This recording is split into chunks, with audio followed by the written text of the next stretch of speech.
Mainit na tinanggap ni Senador Risa Hontiveros sa kanyang opisina sina Gobernador Antonio Tonico ng Masbate at Gobernador Edwin Buboy Hamor ng Sorsogon nang magbisita ang mga ito sa Senate Building sa Pasay City para makuha ang suporta ng mga senador sa mga proyekto na magpapalakas sa ugnayan ng dalawang probinsya batay sa Sisterhood Agreement na pinirmahan ng dalawang gobernador noong nakaraang taon. Walang pag-atubiling nagpahayag ng suporta ang senadora ng mga proyekto para sa dalawang probinsya tulad ng infrastruktura, tulong medikal sa indigents, social welfare and livelihood assistance at iba pa. Magbibigay rin ng tulong medikal si Senator Hontiveros para sa mga may sakit mula sa dalawang probinsya na dadalhin sa BRTTH sa Albay at Bicol Medical Center sa Naga City.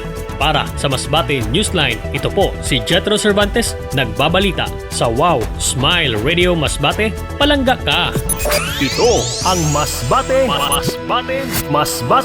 Newsline.